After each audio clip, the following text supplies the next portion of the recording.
જય શ્રી કૃષ્ણ, જય શ્રી વલ્લભ, જય ગિરિરાજ। આજે આપણે ફાઇનલી યમુનાજીના 41 પદમાં પહોંચી ગયા છે। તો આપણે પહેલું પદ છે એ લેવાનું છે। પહેલું પદ છે તે યમુનાજીના રૂપનું છે। पिय संग रंग भरी करी कलोले, सबन को सुख देन, पिय संग करत सेन, चित में तब ही परत चैन, जब ही बोले अति ही विख्यात, सब बात इनके हाथ, नाम लेत ही कृपा करी अतोले। दरस कर परस कर ध्यान ही में धरे, सदा ब्रजनाथ इन संग डोले, अति ही सुख करन, दुख सबन के हरन, यही लीनो परंदे झुकोले।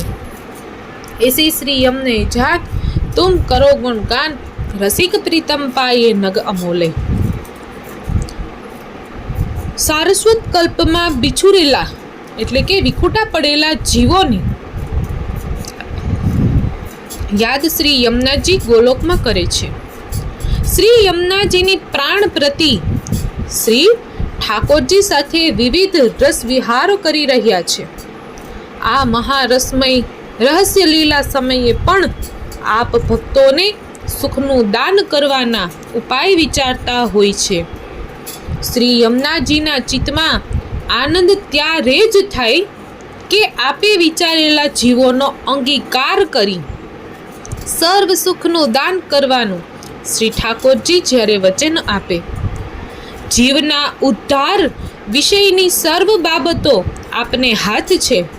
એ તો ભગવદીઓના અનેક દ્રષ્ટાંતથી અત્યંત પ્રસિદ્ધ છે। શ્રી યમુનાજી આપના નામ સ્મરણ માત્રથી જીવ ઉપર અતુલિત કૃપા કરે છે। આપના દર્શન કરી આપના જલને સ્મર શ્રમ જલ જાણી સ્પર્શ અને પાન કરે છે। તેમજ આપના આદિ દૈવિક સ્વરૂપનું હૃદયમાં ચિંતન કરે છે। તેવા ભક્તોના પાછળ શ્રી ઠાકોરજી વશ બની આનંદથી વિચરે છે। બિછુરેલા જીવોના ત્રિવિધ દુઃખ દૂર કરી અલૌકિક સુખનું દાન કરવું એ આપની દ્રઢ પ્રતિજ્ઞા છે। અને ત્યાં સુધી ભૂતલ પર જ બિરાજવાનો આપ શ્રી ઠાકોરજી સાથે કોલ એટલે કે કરાર કર્યો છે। શ્રી યમુનાજીના આવા પરમ કૃપાળુ સ્વરૂપને જાણી ગુણગાન કરનાર ભક્તને શ્રી ઠાકોરજી રૂપી અમૂલ્ય નીતિ અવશ્ય પ્રાપ્ત થાય છે, એમ શ્રી હરિરાયજી આજ્ઞા કરે છે। પરમ કૃપાળુ શ્રી યમુનાજી શ્રી ઠાકોરજી સાથેના પરિપૂર્ણ સંયોગ રસમાં પણ પોતાના જીવોના ઉદ્ધારની ચિંતા કરે છે। પ્રિયતમ શ્રી કૃષ્ણ કરતા પણ શ્રી યમુનાજીને પક્ષપાત પોતાના ભક્તો તરફ વિશેષ છે। શ્રી ઠાકોરજીના સુખનો વિચાર તો આપ અવશ્ય કરે જ છે, પણ તેથી વિશેષ આપ નિજ ભક્તનું સુખ વિચારે છે। આનંદ રૂપ શ્રી ઠાકોરજીના પરમાનંદ રૂપ અંતરંગ લીલા વિહારમાં પોતાના બિછુરેલા જીવોની સ્મૃતિ આવતા આપ અવસ્થ બનો છે। શ્રી યમુનાજીનો પરિશ્રમ શ્રી ઠાકોરજી સહન કરી શકતા નથી। આપ એ બિછુરેલા જીવોનો અંગીકાર કરી સર્વ સુખદાન કરવાનું વચન આપે છે, ત્યારે જ શ્રી યમુનાજીને ચેન પડે છે। જીવના ઉદ્ધારનું વિષયનું સર્વ કાર્ય શ્રી યમુનાજીના અધિકારમાં છે। એ 84,252 અને બીજા અનેક ભગવદીઓના પ્રસંગથી સ્પષ્ટ થાય છે। નિસાધન ભાવે શ્રી યમુનાજીના નામ સ્મરણથી અલૌકિક દેહનું દાન થાય છે, જે પ્રથમ સિદ્ધિ છે। શ્યામ સ્વરૂપ શ્રી યમુનાજીના દર્શનથી શ્યામ સુંદર શ્રી ઠાકોરજીની લીલાના અવલોકન રૂપી બીજી સિદ્ધિનું દાન થાય છે। શ્રી ઠાકોરજીના સકલ ગોપિકાઓ સાથેના વિહાર સમયે જે સ્મર શ્રમ જલ પ્રગટ થાય છે તે શ્રી યમુનાજીનું સ્વરૂપ છે। આપના આવા દ્રવીભૂત રસાત્મક સ્વરૂપને જાણીને આપના જલનું જે પાન કરે છે તે શ્રી ઠાકોરજીને ગોપિકાઓની માફક પ્રિય બની લીલારસનો અનુભવ કરે છે, જે ત્રીજી સિદ્ધિ છે. આ સર્વ પ્રકાર સહિત વિશુદ્ધ ભાવથી આપના જલમાં બિરાજતા આદિ દૈવિક સ્વરૂપનું ધ્યાન ધરે તો સર્વાત્મ ભાવરૂપ ચોથી સિદ્ધિનું દાન થાય છે. આ ચારેય સિદ્ધિનું દાન સંયોગ તેમજ વિપ્રયોગમાં થતું હોવાથી આપના નામ સ્મરણ, દર્શન, સ્પર્શ અને ધ્યાનથી આપ અષ્ટવિધ સિદ્ધિઓનું દાન કરે છે. આવા ભક્તને વશ બની શ્રી ઠાકોરજી અત્યંત પ્રસન્નતાથી તેની પાછળ ડોલે તેમાં શું આશ્ચર્ય!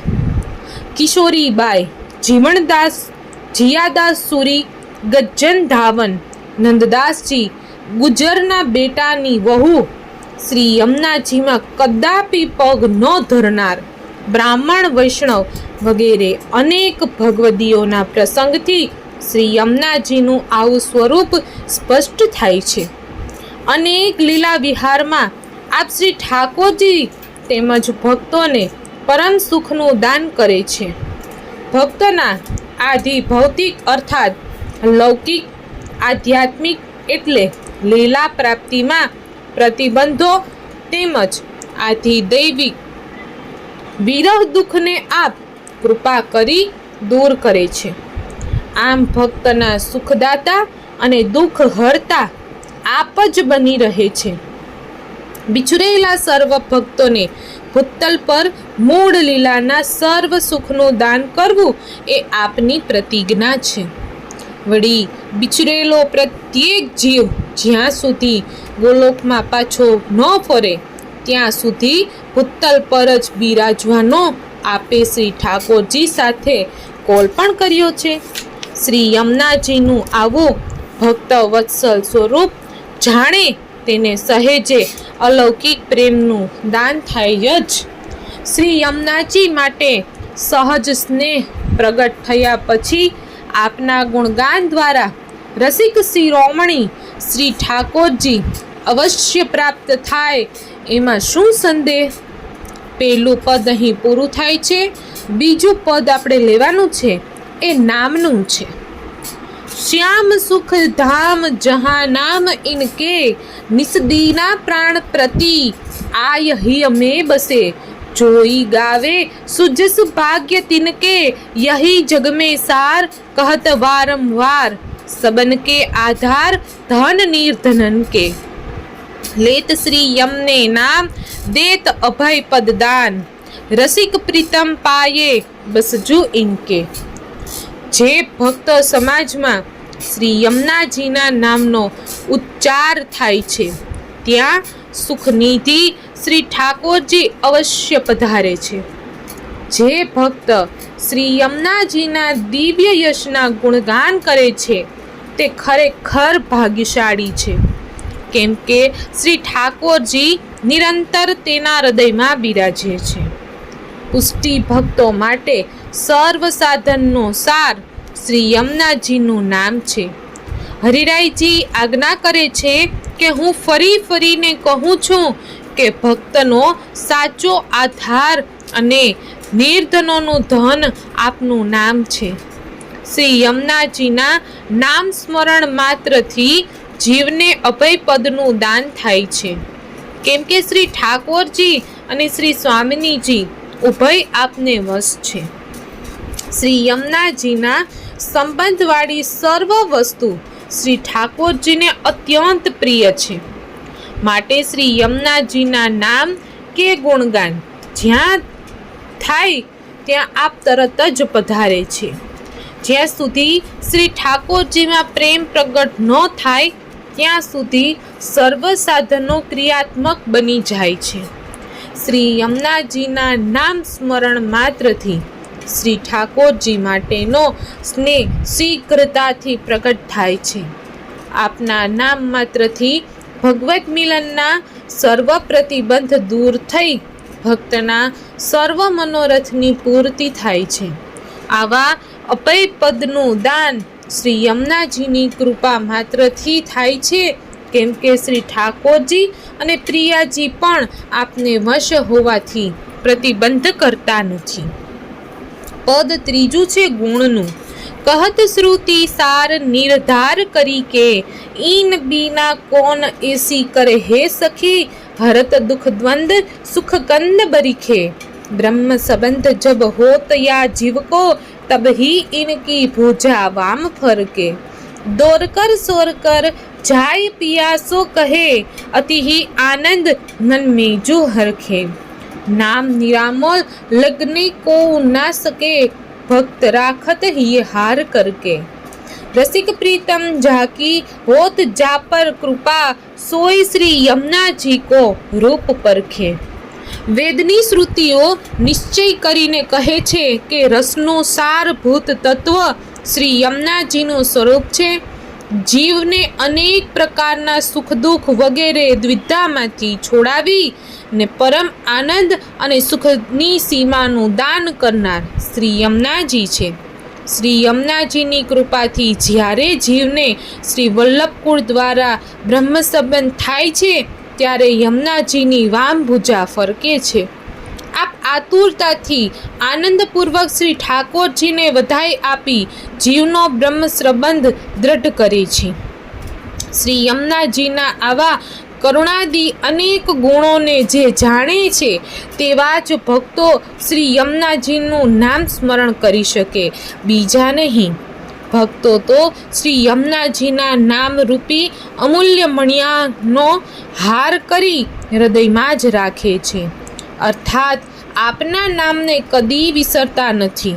શ્રી ઠાકોરજી જેમને પોતાના સ્વરૂપાનંદનું વિશેષ દાન કરવાની ઈચ્છા છે તેમજ તેના પર જ કૃપા કરી શ્રી યમુનાજીના આવા વાત્સલ્ય ભર્યા સ્વરૂપોનો પરિચય કરાવે છે એમ શ્રી હરિરાય ચરણ આજ્ઞા કરે છે. પુષ્ટિ શ્રુતિઓ શ્રુતિ રૂપા ગોપીજનો રૂપે જાલરંધ્રમાંથી યુગલ સ્વરૂપની રહસ્યમય લીલાના દર્શન કરી સર્વાંગી શ્રમ જલરૂપ શ્રી યમુનાજીના સ્વરૂપને રસના પરમ તત્વ રૂપે અનુભવે છે. ગોપીજનો પરસ્પરની કથા વાર્તામાં શ્રી યમુનાજીના ગુણગાન કરતા કહે છે કે હે સખી, એ તો શ્રી યમુનાજીની જ કૃપા છે કે આપણા અલૌકિક દુઃખ દ્વંદ દૂર થયા અને રસ સ્વરૂપ શ્રી ઠાકોરજીના અવર્ણનીય આનંદનો આપણે અનુભવ કર્યો.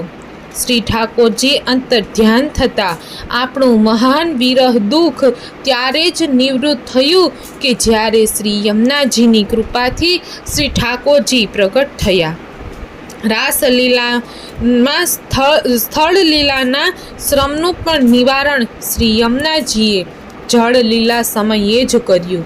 આમ આપણા ઉભય અલૌકિક દુઃખ, વિરહ અને લીલા સામયિક પરિશ્રમ શ્રી યમુનાજીની જ કૃપાથી દૂર થયા અને આપણે રાસલીલામાં મહારસનો અનુભવ કર્યો. હે સખી, રાસલીલા પછી ભગવદ ઈચ્છાથી આપણામાંથી કેટલાક જીવો ભૂતલ પર આવ્યા. અનેક યોનિમાં ભટકતા આ બિછુરેલા જીવો પર શ્રી યમુનાજીની કરુણા દ્રષ્ટિ થઈ. તેમના દુઃખ દ્વંદ દૂર થયા અને વલ્લભકુળનું શરણ પ્રાપ્ત થયું. જીવને બ્રહ્મ સંબંધ થતાં શ્રી યમુનાજીની વામ ભુજા ફરકી, અર્થાત આ જીવન માટે આપના હૃદયમાં કૃપાનો વિશેષ સંચાર થયો અને આપે શીઘ્રતાથી શ્રી ઠાકોરજી પાસે પધારી જીવને માટે વિનંતી કરી કે હે નાથ, દીર્ઘ કાળથી બિછુરેલો આપનો જીવ આપના ચરણ કમલ સુધી આવ્યો છે. હવે તેને આપની સેવા યોગ્ય બનાવી આપથી ક્યારે પણ ફરી વિખૂટો ના પડે તેવી કૃપા કરજો. હે સખી, શ્રી ઠાકોરજી જેને રાસલીલાના પરમ આનંદનું દાન કરવાની ઈચ્છા કરે છે તે જ શ્રી યમુનાજીના આવા ગુણો જાણીને આપનું નામ સ્મરણ કરી શકે છે અને આપના ભક્ત વત્સલ સ્વરૂપને પરખી શકે છે. ગોપીજનોએ પણ આ શ્રી યમુનાજીના ગુણગાન ગાયા છે. એમ હરિરાયજી આજ્ઞા કરે છે કે શ્રુતિ સ્વરૂપ સબ સંગ કર લીને વ્રજપતિ હેત વિચારી એ રાધાજીની વધાઈમાં જેમ શ્રુતિ સ્વરૂપમાં શ્રુતિ, રૂપા અને કુમારિકા એમ ઉભય યુથનો સમાવેશ થાય છે તે પણ અહીં જાણવું. આવતીકાલે આપણે ચોથા પદમાં પ્રવેશ કરીશું. જો તમને સત્સંગ ગમ્યો હોય તો કોમેન્ટ કરી અને જણાવજો, અને જો તમે મારી ચેનલને સબસ્ક્રાઈબ ન કરી હોય તો સબસ્ક્રાઈબ ઝડપથી કરી લેજો અને લાઈક કરજો અને વિડીયોને શેર કરજો, જેથી બીજાને પણ સત્સંગનો લાભ મળી રહે. આજનો સત્સંગ પૂરો થાય છે. આવતીકાલે ફરી મળીશું. જય શ્રી કૃષ્ણ, જય શ્રી વલ્લભ, જય ગિરિરાજ. Like, share, subscribe.